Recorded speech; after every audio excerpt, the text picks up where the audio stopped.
My brother proposed to my fiancée to prove she loved him more than me, but it only proved that he has single-digit IQ, and my parents are on his side. Posted by u/equivalent_ladder197. My 28M brother Mark, 26M, used to date my fiancée Jen, 26F, a year ago. They were only together for a month before he broke things off with her because he was bored of being in a relationship and never really wanted to settle down anyway. At the time they were dating, I was in a different state, so I had no idea he even had a girlfriend, and I didn't know who Jen was until I met her. Jen and I met at a bar when I moved back in October, and we hit it off really well. She was easily the most beautiful and intelligent woman I had ever met, and we met up a few more times before we made it official. Fast forward to December, and I finally brought her up to my family and suggested they meet her at Christmas.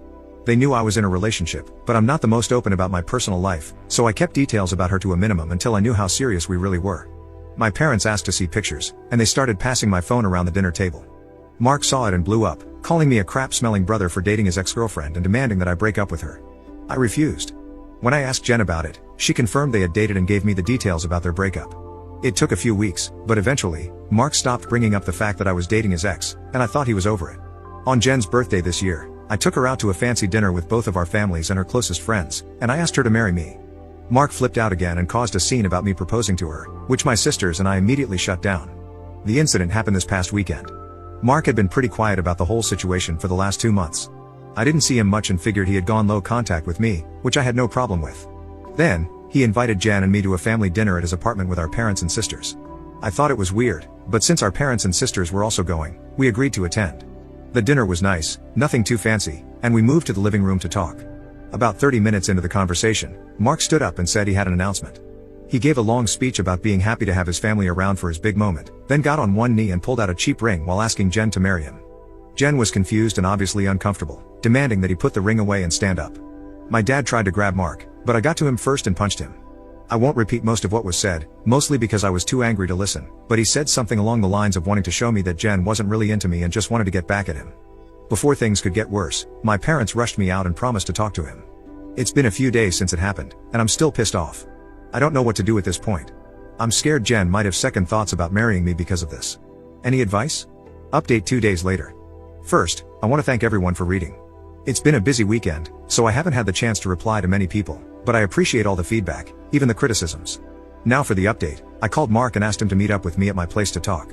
I told him I would prefer Jen to be there as well, but I was fine with it if he didn't want her around. He agreed to talk to both of us and showed up at my place around noon today. It was pretty quiet for a few minutes before I started the conversation. I apologized for not warning him that I would be proposing to Jen, and I also apologized for hitting him. He said it was whatever, but he appreciated the apology. I told him what Jen had said about their relationship and breakup when I asked her about it, and I asked him to confirm if it was true. I explained that his reactions throughout this whole situation have been extreme, and I wanted to make sure I wasn't misunderstanding their relationship or downplaying how serious they were. He confirmed that they only dated for a few weeks and that he broke up with her because he lost interest. Jen asked if he was acting like this because he still had feelings for her or regretted ending things. He said he could admit that he found her more attractive than when he last saw her, but there weren't any feelings or regrets. He said he just didn't like seeing a girl he dated, even if it was short term, with his older brother, and as a man, I shouldn't have violated him by pursuing things with his ex. I reminded him that I had no idea they had dated, so it wasn't like I consciously did this knowing their history. He shrugged it off and said it didn't matter, I still should have broken it off. He was adamant that if the roles were reversed, he would have done the same thing, which I doubt. I asked him why he proposed to her if he didn't have any lingering feelings. To sum it up, he said he had been talking to one of his buddies who was around when Mark and Jen dated. The guy put the idea in his head that maybe Jen knew from the start that we were related and was doing this to get back at him, considering she had been hung up on him after they broke up. He and his friend thought it would be a good idea to test this theory, so Mark came up with the idea to propose and see if she would dump me for him. Jen asked him to elaborate on why he thought she was hung up on him, and he told her that he'd heard she was asking about him after the breakup and still hanging out at the places they used to go, so he thought it was a valid assumption. Then, when she randomly showed up with his brother, it affirmed his suspicions. Jen told him she had only asked about him once after the breakup and that she'd been hanging out at those places with friends even before they started dating, so she wasn't going to avoid them because of a breakup. She also said she was offended by the idea that she would stoop so low as to pursue me just to get back at him. He shrugged, gave her a half-hearted apology, but said she had to see it from his point of view. He asked her if she really didn't know, and she told him that she hadn't noticed the resemblance between us until we were in the same room, and since we act nothing alike, it never crossed her mind. He accepted that and said, "Okay." That pretty much wrapped up the conversation. Before he left, he told me I could take back his invite to the wedding because he couldn't bring himself to support our relationship, knowing he used to date her. I told him not to worry about it, as he was most likely going to be uninvited anyway. It's been a few hours since our talk, and I do feel better. My parents aren't too happy about him being uninvited, but they understood that it was a mutual decision and probably for the best. My sisters told me they knew he didn't have a good reason for being a jerk, and they don't blame me for not wanting him at the wedding. As of now, I'm going to limit contact with Mark, and I doubt he'll reach out to me anytime soon either. Second update 2 months later. It's been a while since I last posted, but a few things have happened since my last conversation with Mark. I've been low contact with Mark since then. I haven't called him, and he hasn't called me, and our only interactions have been in family settings. As it stands, my mom is now upset that Mark is still uninvited for my wedding. It started with a comment made during my younger sister Sophie's, 22F, birthday. Her boyfriend of about 4 years proposed to her at the end of the night, and we sat around talking about what she envisioned for her dream wedding.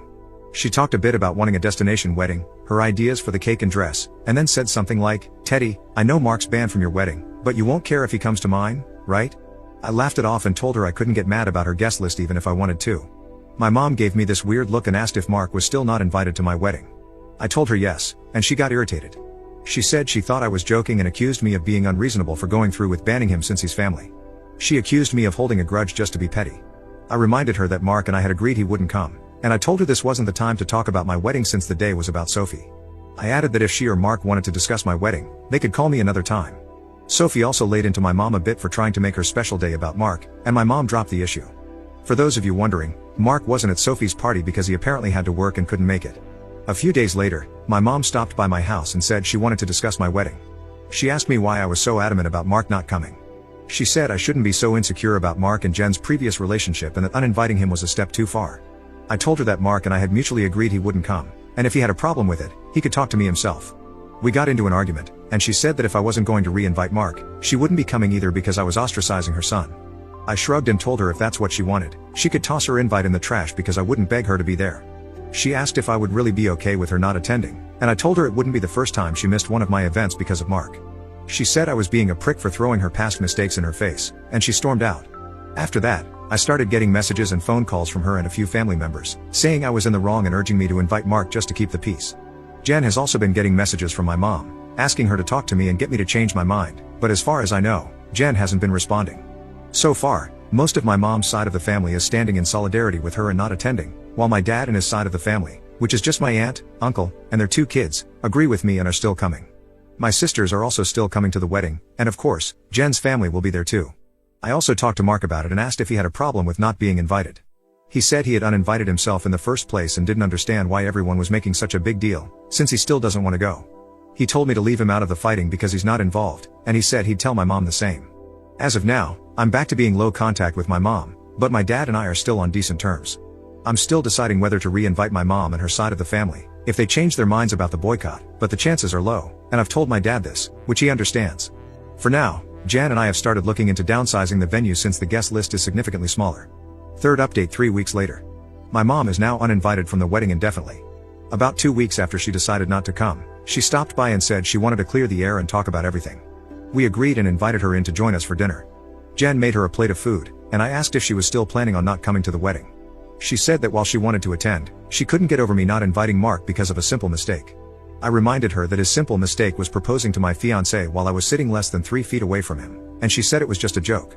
Jen then asked why she wanted to talk if she was still maintaining the same stance on Mark coming to the wedding. My mom said she wanted to talk to Jen and was hoping Jen would hear her out and convince me to invite Mark again. Apparently, she assumed I was at work and that she could catch Jen alone. Jen politely told her that while she understood her thought process, she wouldn't have had that conversation without me present since this involves my brother. My mom made a comment along the lines of Jen being spineless and unable to have a conversation without me thinking for her, which started a heated back and forth between the 3 of us. Eventually, Jen told her to leave. As Jen got up and walked towards the door, my mom followed, still screaming at her. By this point, she was yelling about Jen tearing our family apart. While Jen was unlocking the front door, my mom grabbed her by the hair and pulled her to the ground, still screaming. She hit Jen and tried to claw at her face, so I dragged my mom off of her and threw her outside. She banged on the door for a few minutes while I made sure Jen was okay, then she left and called both of us repeatedly. When I was sure Jen was alright, I texted my mom and told her not to bother reaching out again because we would never speak to her again. I called my dad and sisters to tell them what happened. My dad was surprised and tried to make excuses, saying she'd been stressed about the whole situation for a while. My sisters said they knew she'd snap eventually since she's always been a crazy B-word, and they offered to come over to make sure Jen was okay. I asked Jen if she wanted to press charges, but she declined, saying she just wanted to cut contact with my mom for good. I told her that part was obvious, but she should still talk to the police since she was physically assaulted. However, Jen doesn't want my mom to get arrested. Thankfully, my sisters and Jen's mom came by to comfort her, so she's doing okay. My mom is blocked on everything until Jen says otherwise. I genuinely don't know what to do now. Jen doesn't want to go to the police because she feels guilty about having my mom arrested over this, but my sisters and I want to convince her to file a report. At the very least, I'd want documentation in case something happens in the future. Profile post 2 days later. Some people have been asking questions about my mom and my decision not to be open with Jen about my relationship with my parents, so I figured I'd give some background on why things are so strained. Like some of you mentioned, Mark was the golden child. He was my mom's baby boy, and she didn't do much to hide it. My parents didn't spend much time with my sisters and me like normal parents do unless they had to, but they spent as much time with Mark as possible. They would take him shopping while we stayed with a sitter, or bring him home his favorite food and toys when they shopped alone. He usually got better things compared to the rest of us, like new, expensive clothes while ours were thrifted, or new toys just for him, whereas we had to share older toys with each other. If my sisters and I got gifts, they were for us to share, but my mom made it clear that Mark's things were only for him, and we weren't allowed to touch them. When Mark would screw up, I'd get punished for not being a good role model and for not showing him the proper way to behave. For example, when Mark went through a phase of breaking his toys, I got the beating because, according to my mom, he obviously learned the behavior from me. When he was 8, Mark got in trouble at school for trying to push a kid down the stairs. I was grounded for 2 weeks and told to apologize to the kid for not teaching my brother better. When I turned 13, I pushed my parents to start giving me an allowance. They agreed, as long as I did household chores like mowing the lawn, taking out the trash, raking leaves, etc. It was usually around $25 a week to help me start saving.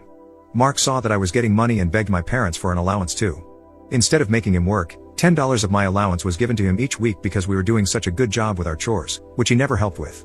Whenever I asked him to pitch in, he'd tell me it wasn't his job to do chores, so why should he bother? It was around this time that I started really distancing myself from my brother. By the time I entered high school, we only talked to each other when we needed small favors or when we absolutely had to. I got my first job when I turned 17 because I wanted to finally get my own car and earn money that my parents couldn't force me to give to Mark. My oldest sister, Maggie, helped me open my own bank account and taught me how to properly budget and save my money. After all my hard work, I bought my first car at 18. When Mark got his license, my parents asked me to let him use my car to get around and for extra practice behind the wheel. Reluctantly, I agreed, and for a while, the arrangement worked fine. Mark used my car when I didn't need it and helped maintain it. However, when he expressed wanting my parents to buy him his own car, my mom came to me and told me I should give him my car because he needed it more. When I refused, she threatened to kick me out. We had a big fight that night, which ended with her giving Mark my car and taking me to transfer ownership to him within the next few days. Since I didn't have anywhere else to go at the time, I just sucked it up and signed it over. When I graduated high school, both of my parents skipped the ceremony because Mark didn't want to sit through a long event just to see me get a piece of paper, and my mom didn't want to leave him alone for the night. So, I only had the support of my sisters, along with my aunt and uncle, who wanted to take me out to celebrate. However, they ended up having to bring me home at my parents' request because they had made me dinner to make it up to me. The dinner, unfortunately, was something I couldn't eat because my mom had put shrimp and chicken on the same serving dish, and I'm allergic to shellfish. In my first year out of high school, I worked 2 jobs to buy myself another car, and at the start of the new school year, I moved away for college and cut contact with my parents. They, mostly my mom, tried to reach out for the first few months through social media and Sophie, but I never responded. I also told Sophie she'd be cut off too if she kept trying to connect us. When my mom couldn't get to me through Sophie, she tried going through my older sister Charlotte, and a few times through Maggie and Mark, until I threatened to file a restraining order for harassment. It was a bluff because I had no idea how to do it, but it managed to scare her off. After that, the most I received from her were occasional happy holidays texts over the years. Around the time I moved back, Charlotte told me that they had been seeing a family therapist, at her request, and my parents wanted to apologize for how they treated us. I was hesitant, but I agreed as long as they were genuine, and the reconciliation process started when I moved back home. That doesn't even scratch the surface of everything they put me through, and it took a lot for me to even begin letting them back into my life.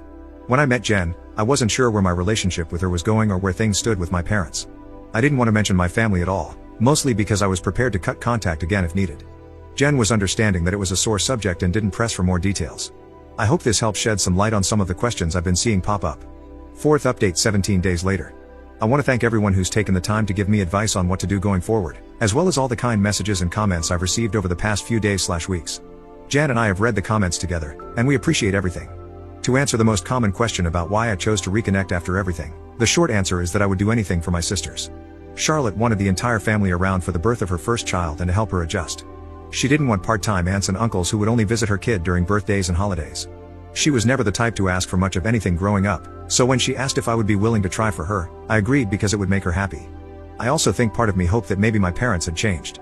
I don't regret trying to reconcile, either. My parents are still terrible, but I met the love of my life, so I call it a win. A few people wanted to know if there's an update, so here we go. Sorry if it's a bit messy or confusing, a lot has happened. We filed a report with the police and were told that, even though Jen doesn't want to pursue anything, it's not up to us to decide whether it goes further, though they would keep our preference in mind. We provided solid evidence of the assault, including pictures of Jen's face and texts between my mom and dad about what happened. We were advised to report and document any future incidents involving my mom, in case anything else happens. Considering where we live, I doubt it'll go anywhere, but at least it's on record. I received about 100 angry text messages from my mom, which tells me they at least spoke to her about the incident. My mom tried to corner me as I was leaving work and screamed at me about trying to ruin her life. She kept yelling that I was an awful son for trying to get her arrested over a small misunderstanding and that she didn't understand what she'd done to deserve being punished like this. I told her that if she didn't want to be in legal trouble, she shouldn't have hit Jen. She demanded that I tell the police to drop the report, which I refused. I reminded her of what the officer said about it being out of my hands. She had a tantrum in the parking lot and hit me a few times, just on the chest and arm, before security intervened and escorted her off the property. I had to talk to my boss about the incident, but luckily, she was understanding after I explained everything that was going on. When I got home, I told Jen what happened. She was upset and asked that we discuss our plan for dealing with my family moving forward. It was a long talk, but we took the advice of some Redditors and decided to go completely no contact with my family, aside from my sisters. We agreed that having them in my life is adding unnecessary stress for both of us, and we aren't even married yet. Jen said she wanted to consider moving away to put some distance between us and my family. She explained that she had tried to stay out of my family issues because it wasn't her place, but she refuses to deal with my mom's behavior or my dad enabling her abuse any longer. A lot more was said, too much to include in this post, but I agreed with her that they were more trouble than they're worth, and I don't want to put up with this anymore either. I also agreed to start therapy, and Jen is helping me find a therapist. I decided to call my dad after our talk and let him know that I would be going no contact. He didn't answer the first time I called, so I left a message asking if we could have a long conversation. When he called back, he asked if it was okay for my mom to be part of the conversation. I told him it was fine, since she needed to hear what I had to say too. The conversation went about as well as you'd expect. I told them both that Jen and I are cutting them out of our lives. My dad demanded to know why I would do something like that after going through all the trouble of repairing our relationship. I explained that this whole situation with Mark has shown me that nothing is truly repaired between us, and as far as they're concerned, the world revolves solely around my mom and my little brother. I told them that their continued favoritism toward Mark has brought our relationship to a point of no return, and I wasn't interested in holding on to a failing relationship anymore. I explained that I agreed to reconcile for Charlotte's sake, but I don't appreciate all the disrespect toward Jen and me, and I won't put up with it anymore for both our sakes. To my mom specifically, I said I was tired of her using me as a scapegoat for her bad parenting and for Mark's attitude. I also told her that I would never forgive her for what she did to Jen, nor for what she did to me and my sisters growing up. She started to say that I should move on like my sisters have, but I cut her off and told her she should take their forgiveness and move on because she would never receive it from me, especially after everything she's done these past few weeks. She started crying and asked how I could treat her like such a villain. I told her that she could only be upset with herself because I've done nothing wrong. She cried harder and said she regretted having me and that I've only tried to ruin her life. This started a heated argument between my mom and Jen once again. Jen told her, in much more colorful words, that she was disgusting, along with plenty of other choice names, for saying something like that to me. I'm not sure if my mom left the room or just decided to stay quiet, but she stopped talking once Jen finished. My dad said he wasn't okay with being shut out of my life and asked me to try to understand my mom's point of view. He said she was also struggling because her kids were at odds, and I was being unfair by punishing her for her struggles with raising and caring for us. The last thing he said was that we were a family, and I shouldn't let past mistakes stop us from moving forward together. I told him that the only people my mom ever cared for were Mark and herself, and there was nothing he could say or do to change my mind. I told him it was up to him whether or not he kept my number, but I would be blocking both him and my mom everywhere, and I wouldn't be reaching out again. Then I hung up. Afterward, I sent a long email to my entire family, uninviting everyone except my aunt, uncle, and sisters from the wedding, with a link to my posts attached. I hadn't cried in a long time, but Jen held me while I cried after writing the email, reassuring me that we would be okay. My sisters also reached out to me after reading the email. I apologized to Charlotte for not being able to continue reconciling like she wanted, but she told me it was okay and that it's not my fault I had to cut them off again. The response from my family has been pretty mixed. Some are angry that I aired out family issues on a public internet forum, while others are upset with my parents because they never knew it was this bad. The last person I talked to about everything was Mark. He asked if I was cutting him off too, and I told him I wasn't, but I wouldn't be going out of my way to reach out to him either. He didn't argue and just wished me the best with the wedding, and we haven't spoken since. Right now, Jen and I are looking for a new place to stay. The plan is to move closer to Jen's brother, who lives about 3 hours from where we are now, and we both like the city he's in. I spoke to my boss about transferring, and Jen is looking into working 100% remotely or possibly finding a new job. Once again, our venue has changed. Since the guest list is significantly smaller, my future brother-in-law is considering letting us use his lake house for the wedding. I don't plan to post any more about this unless something drastic happens, at least not until the wedding, because I want to move on with life. Thanks, and happy holidays. Fifth update 10 months later. Hey everyone, it's been a while since I posted here. Things have been busy, but I saw a few requests for an update. It's small, but here it is. I have a wife and a newborn daughter now. We found out Jen was pregnant around the time of my last post, which pretty much kicked us into overdrive as far as moving away and starting fresh in a new place.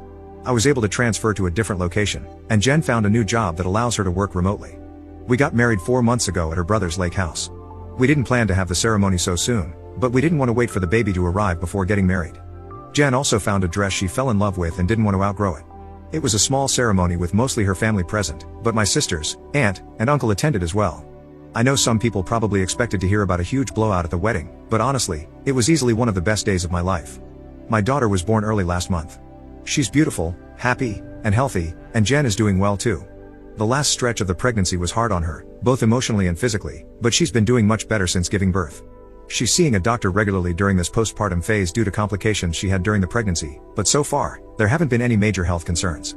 Aside from complaining about the doctor visits, I don't think I've seen a frown on her face since we brought our daughter home. As for my parents, I haven't heard from my dad, but my mom did reach out a few days after the wedding.